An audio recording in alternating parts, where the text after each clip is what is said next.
I'm Gina G, Gingello's daughter, and I'm chatting with Stacks.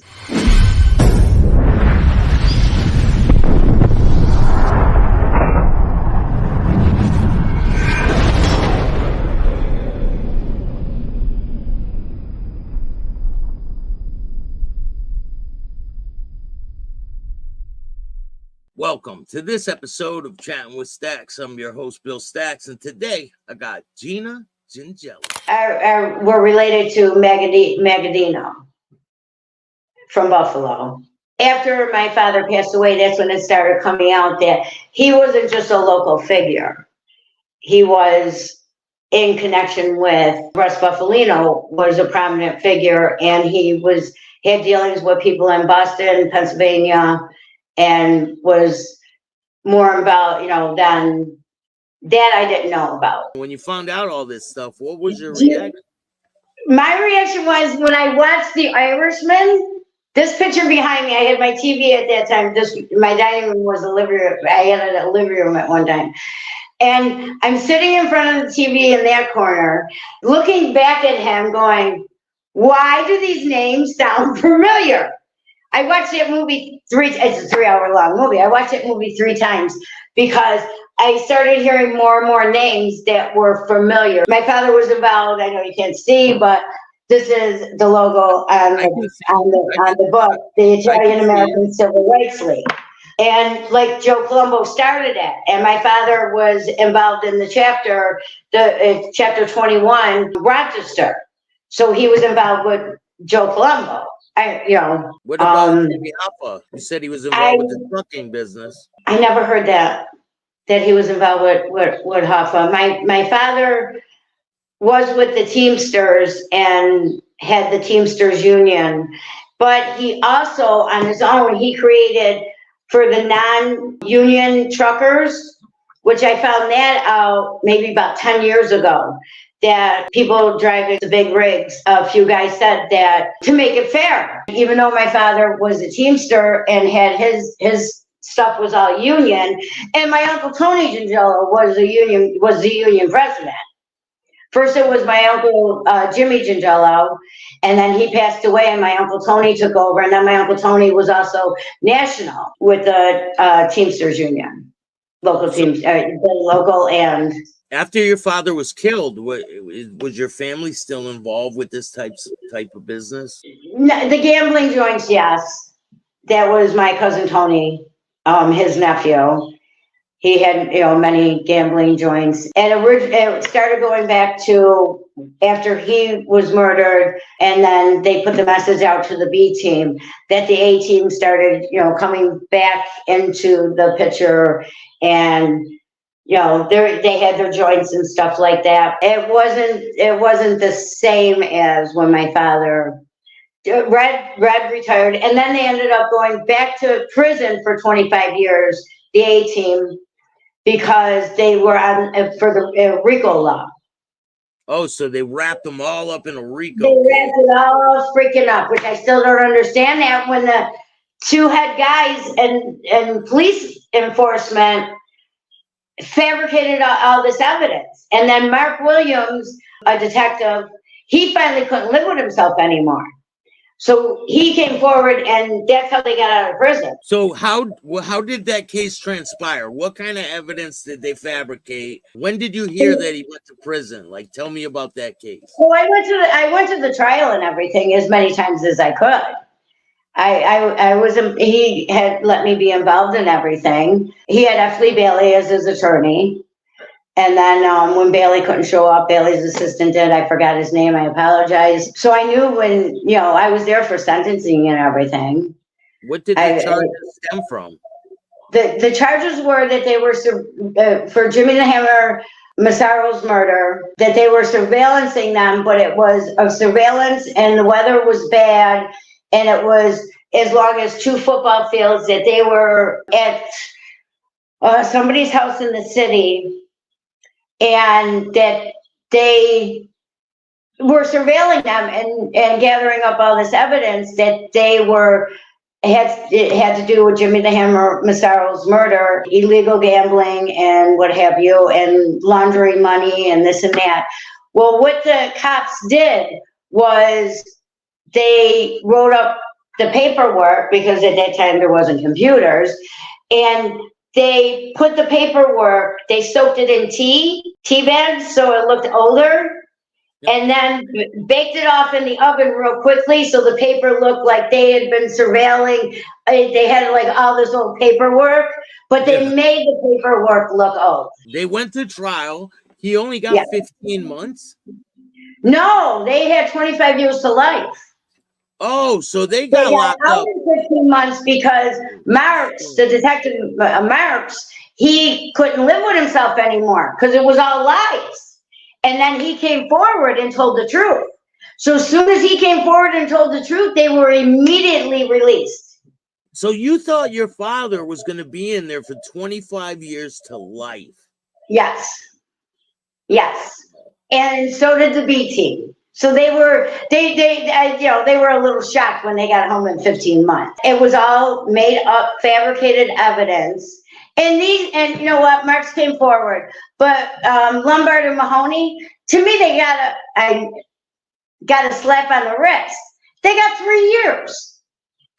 Oh, the cops went to prison for doing this. 25 years to life. You fabricate evidence, and you get 3 years. Of course, they lost their jobs, but so they did end up going to prison, though. They went to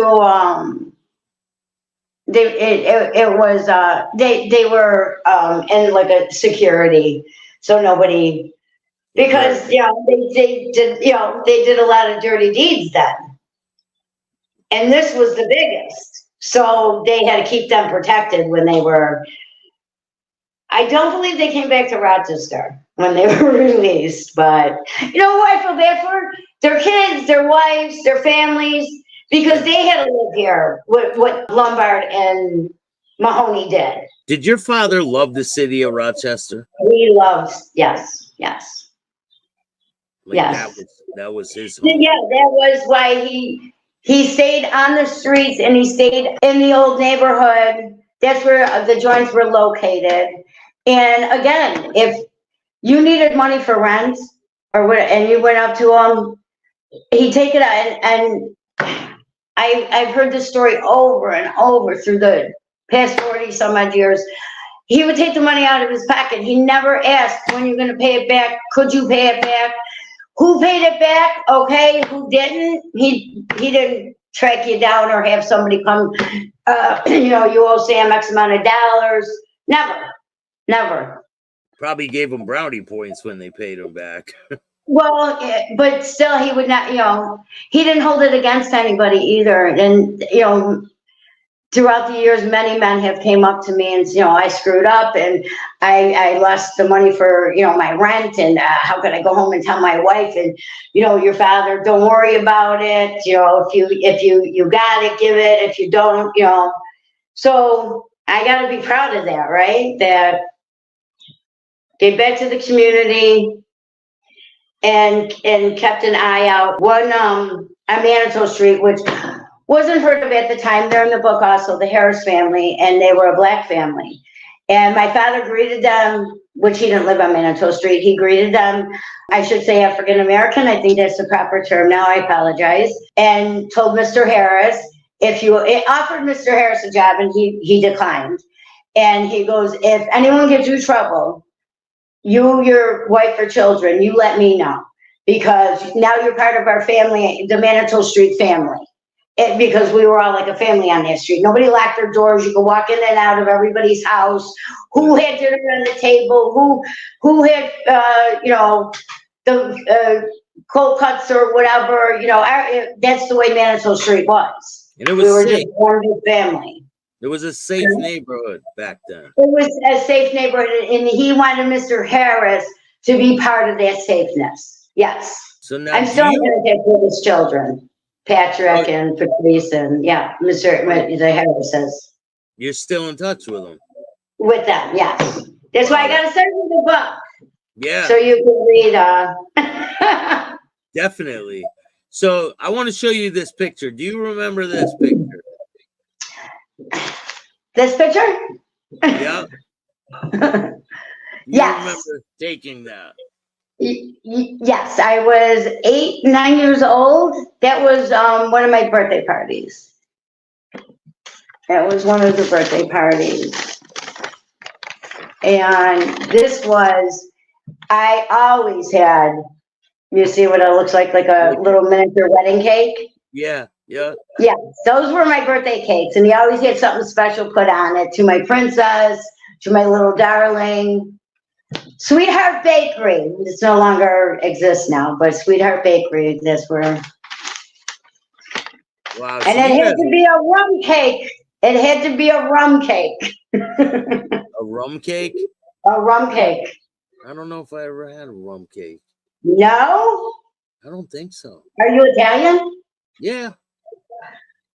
My father's side. Your father's side? Yeah. When your father remarried, was it that to the woman Georgie Girl? No. No. No. That was a getaway driver for them, right? No. Okay, my book is True to Fact, okay? Mm-hmm. I got as close to dates and this and that. Everything in this book is true. It's not true. She wrote a book to sell her story. She elaborated, she fabricated, and I called her out on it. We just recently made up. I had her in my home. My father took care of her when she was 13. Her and her cousin were at this diner. And my father walked in and he sat in another booth, and these two guys were trying to hit on these young little girls. So they were uncomfortable, of course. So my father walked over and said, yeah, they're kids. What are you doing? So the guy was like, oh, you're a tough guy, this and that, called my father outside. He beat the out of both the, can I say that? Yeah. Out of both the guys in the parking lot, came back in and told her, if you ever need anything, and he took care of her. And I asked her, were they intimate? She goes, never. When she first moved in her apartment, he made sure that she had groceries. Do you have enough for your rent? And then her brother-in-law, and my father had whoever go and get her and bring her down to him. And he said, what do you want me to do about this?